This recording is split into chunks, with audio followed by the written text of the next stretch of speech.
Hai teman-teman, sering merasa susah fokus saat belajar? Ada tekniknya nih, namanya teknik Pomodoro. Teknik ini diciptakan oleh Francesco Cirillo yang semasa kuliah mengalami kesulitan untuk fokus belajar. Teknik Pomodoro, kenapa sih disebut teknik Pomodoro?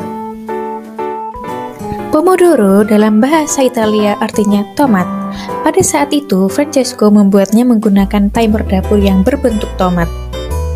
Francesco membagi waktu belajar selama 25 menit yang dinamakan jendela kerja.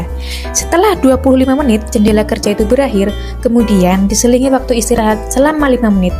Kamu hanya memerlukan sebuah timer untuk melakukan teknik ini. Bagaimana sih cara menerapkan Pomodoro teknik? Yuk simak langkah-langkahnya. Yang pertama, pilihlah tugas-tugas atau hal yang hendak kamu pelajari berdasarkan skala prioritasnya. Yang kedua, atur timermu yang ada di gawai selama 25 menit. Yang ketiga, kerjakanlah tugas-tugas atau materi baca kamu dengan fokus sampai timer berbunyi. Yang keempat, setelah timer berbunyi, kamu harus berhenti. Walau pekerjaanmu belum sepenuhnya selesai, kamu harus berhenti. Yang kelima, gunakan waktu selama 5 menit untuk istirahat. Yang keenam, setelah interval istirahat, mulai lagi jendela kerja yang kedua. Aturannya sama, yakni selama 25 menit hanya boleh fokus dengan pekerjaan. Ulangi pola kerja seperti itu sampai tugasmu selesai. Teknik Pomodoro juga ada manfaatnya loh. Yaitu yang pertama, kamu akan terlatih fokus pada hal yang tengah kamu kerjakan. Yang kedua, terbiasa untuk melakukan manajemen waktu yang tepat. Yang ketiga, mampu membuat perencanaan kerja efektif. Yang keempat, terbiasa bekerja di bawah tekanan waktu. Yang terakhir, melatih untuk berpikir dan memproses informasi secara cepat. Dalam belajar, selain harus fokus, kita pasti memiliki cara belajar yang berbeda-beda. Terdapat 3 jenis gaya belajar nih, ini dia penjelasannya. Yang pertama adalah visual. Gaya belajar visual berfokus pada penglihatan untuk lebih mudah mengerti dan memahami. Tipe visual juga lebih nyaman belajar dengan penggunaan warna-warna, garis, maupun bentuk. Berikut ini adalah tips belajar yang tepat untuk visual. Yang pertama, belajar dari gambar maupun video yang menarik.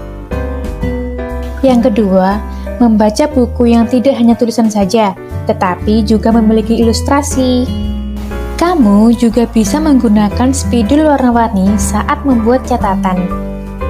Bisa juga membuat mind mapping untuk memudahkan kamu belajar. Yang kedua, auditorik. Gaya belajar auditorik mengandalkan pendengaran untuk menerima informasi dan pengetahuan dan tidak masalah dengan tampilan visual saat mengajar. Berikut ini tips belajar yang tepat untuk auditorik.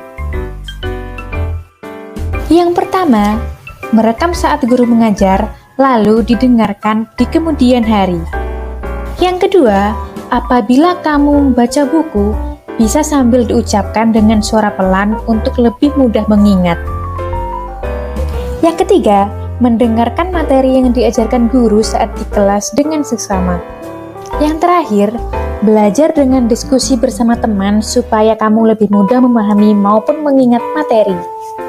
Yang ketiga, gaya kinestetik. Gaya belajar kinestetik menyenangi belajar dengan melakukan gerakan. Biasanya, orang yang memiliki gaya belajar ini lebih mudah mempelajari sesuatu, tidak hanya sekedar membaca buku, tetapi juga mempraktekannya. Tips belajar yang tepat untuk kinestetik. Tips yang pertama, saat mendapatkan materi belajar, bila memungkinkan, segera coba praktikkan. Yang kedua, belajar sambil melakukan aktivitas yang melibatkan gerakan, misalnya sambil berjalan atau menjetikkan jari. Yang ketiga, melakukan eksperimen dari materi yang didapatkan dari guru. Tips yang terakhir, kamu bisa mengunjungi tempat yang berhubungan dengan materi di pelajaran. Misalnya, untuk pelajaran sejarah, kamu bisa mengunjungi museum. Nah, kamu udah tahu belum? Kamu termasuk di gaya belajar yang mana? Kalau belum tahu, ikuti tes gaya belajar di link berikut ini ya, supaya kamu bisa tahu gaya belajar yang cocok buat kamu. Selamat mencoba dan semoga bermanfaat. Terima kasih.